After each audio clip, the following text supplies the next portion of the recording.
El sindicalismo en el mundo tiene sus primeros indicios en Inglaterra, país donde nació el capitalismo industrial,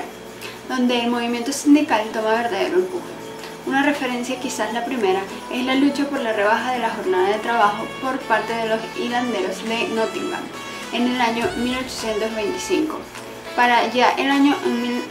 1833 haberse constituido los Trade Unions, en que los trabajadores de Manchester deciden no trabajar más de 8 horas diarias y exigen el salario íntegro de un día. Después, en solidaridad, le siguen los trabajadores de Londres, quienes van a huelga por la reducción de las horas de trabajo hasta que se logra una legislación de 8 horas de labor. Estos logros serían arrastrados en el mismo año de 1833 en Inglaterra, cuando los patronos, con el apoyo del gobierno, desatan una represión contra el movimiento obrero, que hace que se angustie la Unión General de Obreros. En 1844 entra en vigencia una ley la cual reduce a 7 horas la jornada de niños menores de 13 años y a 12 la de mujeres de 18 años. Pero la agitación obreril alcanzó su punto culminante cuando se logra la ley de 10 horas votadas por el Parlamento el 8 de junio de 1847. La lucha obreril también tiene una repercusión en Francia, en donde en el año 1833, cuyo logro fue la disminución de la mencionada jornada de trabajo. Por Red de los Joyeros de París reclaman la reducción de su respectiva jornada a 12 horas diarias, y en 1843 los tipógrafos logran una negociación con los patronos de 10 horas diarias. El efecto dominó del movimiento obrero europeo hizo parecidos logros de reducción en países como Suiza, Italia, Suecia y hasta el continente americano de los Estados Unidos. En este país, la pugna por la reducción de la jornada de trabajo se inicia en 1827, con la huelga de los carpinteros de Filadelfia, quienes arrastraron en solidaridad a los obreros gráficos, vidrieros y albañiles.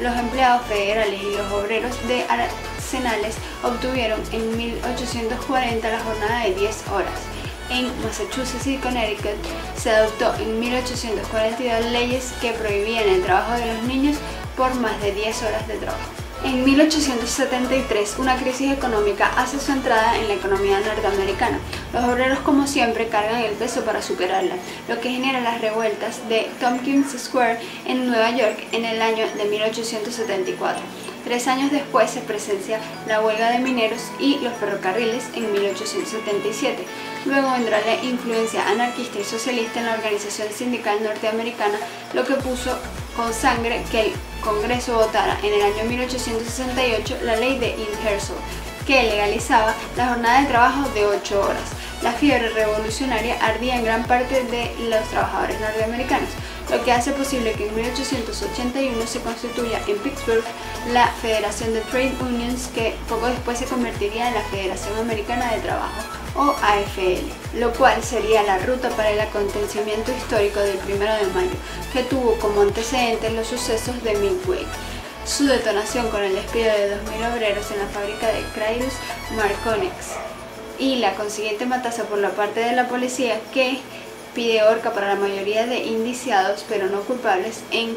el 11 de noviembre de 1887, lo que hace que el Congreso Obrero Socialista de París en 1889 le fije como jornada internacional de trabajo el 1 de mayo. En el caso latinoamericano, donde casi siempre viene la cola de los grandes y de modo tardío, se impone en el año 1921 la creación de la Confederación Panamericana del Trabajo, entidad influenciada por Samuel Campers, quien como miembro de la AFL norteamericana propuso la realización en 1918 de un congreso de la misma, con la asistencia de delegados por parte de México, Colombia, Costa Rica, El Salvador y Guatemala.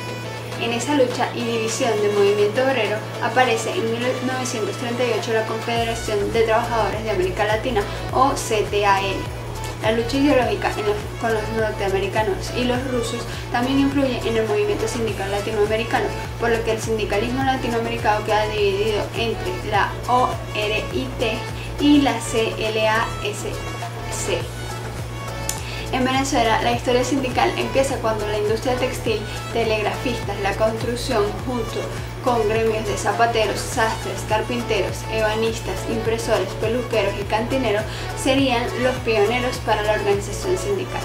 La primera huelga de trabajadores en Venezuela se dio el 26 de marzo de 1813, cuando los trabajadores de la construcción de Caracas piden un aumento salarial. Pero la primera huelga moderna se dio en marzo de 1914, con los obreros de la Estación Central de Telégrafos de Venezuela, quienes reclamaban reivindicaciones salariales. Esta acción tuvo solidaridad de los telegrafistas del Oriente y el movimiento se extendió, despertando la ferocidad del presidente Juan Vicente Gómez, que reprimió el momento huelgario aprehensando primero a los líderes de la estación de Cumaná y Carúpano y después al grueso de los dirigentes. El 13 de julio de 1918 en Aroa estalló una huelga de obreros del ferrocarril inglés de Bolivar Railway Company Limited, que desafiaron a la dictadura gomecista. En el trayecto de lucha se tiene que el primer contacto colectivo que se firma en Venezuela es el representado por la empresa alemana Krupp del ferrocarril de Venezuela y sus obreros, a pesar de no contar con un articulado código de trabajo. Pero las primeras leyes laborales que aparecen en Venezuela se relacionan con la explotación de minas, la Ley de Minas del 13 de marzo de 1833 y posteriormente el Código de Minas del 30 de junio de 1891. Otra ley en donde se veían algunas ideas sobre el trabajo era la Ley de Talleres y Establecimientos Públicos de 1917, hasta que fue derogada por la primera Ley del Trabajo del 23 de julio de 1928. La posición patronal petrolera ante el documento pliego impuesto por los trabajadores de la industria del Ministerio de Trabajo el 2 de mayo de 1946, presidido por don Raúl Leoni, señalaban los empresarios transnacionales que la convención colectiva, para que surta sus efectos, debería enmarcarse en el derecho del trabajo. Pareciese que los patronales prevían la creciente politización sindical, que la hacía desbordarse de sus objetivos en pro de los trabajadores.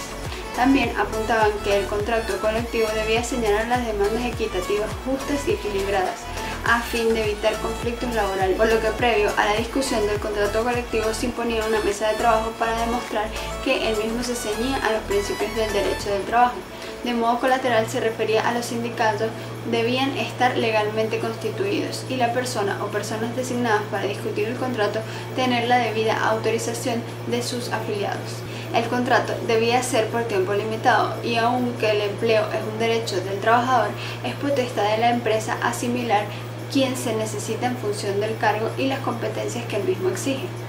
La necesidad de recurrir a mecanismos de relaciones industriales ante que el paro sin aviso, como también el señalamiento de que la empresa no tiene la obligación de subsidiar el mantenimiento y la operatividad del sindicato, eso es cosa de los trabajadores. Y finalmente, aunque el prospecto contrato colectivo señale cláusulas sentidas por los trabajadores, no necesariamente la empresa las aceptaría, pues la negociación debería estar encuadrada con la visión de costo-beneficio de la organización y las aspiraciones de dignidad laboral del trabajador. Don Balmón Rodríguez también fue una voz importante en la huelga pautada en diciembre de 1936, cayendo preso posteriormente junto al eximido comunista Rodolfo Quintero. Celestino Mata, por otra parte, le envió al presidente de la República, Medina Angarita, una carta en la que señalaba las condiciones ambientales y salariales desfavorables del nativo con respecto al extranjero, documento publicado por la prensa nacional que hizo tanto revuelo al punto que el autor fue llamado a Caracas para confinarlo al oriente, luego pasar al Zulia internado en los campos petroleros. Y aún así, este baluarte del sindicalismo fue uno de los hombres que en ese estado coordinó la huelga fallida de los años 50. Después, la dirigencia obrera le pasa factura al proceso democrático, iniciado en 1958, donde el Asear Pinto lleva a la quiebra al Banco de los Trabajadores. Por otra parte, Celestino Mata no baja la guardia ni en tiempos de democracia. Su actuación ejemplar se vuelve a demostrar en el año 1969, cuando actúa como un mediador ante el despido sin causa justificada de una treintena de trabajadores del antiguo Ministerio de Obras Públicas. En la actualidad, en la Venezuela postchavista existe una campaña intensa de desanalfabetización de las masas obreras y campesinas, debido a que la Confederación de Trabajadores de Venezuela, mejor conocida como la CTV, fue considerada como una de las organizaciones que más se opuso al mandato del gobierno de Hugo Chávez desde 2001, cuando Hugo Chávez incitó a la CTV a inspeccionar por primera vez en su historia las elecciones para elegir a un nuevo líder laboral. Esta condenó a Chávez por inmiscuirse en los asuntos internos de la CTV. Desde esa fecha, la CTV participó como principal detractor del presidente. Es por esto que en el 2003 fue fundada la Unión Nacional de Trabajadores, un nuevo sindicato de trabajadores en apoyo al presidente Hugo Chávez, con el financiamiento del partido de gobierno Movimiento Quinta República, para contrarrestar el monopolio de la CTV en Venezuela. Años después, algunos de sus miembros se fracturaron y crearon otras divisiones. Y es este fraccionamiento de diminutos lotes de organizaciones de trabajadores el mayor logro de la mentira revolucionaria chavista.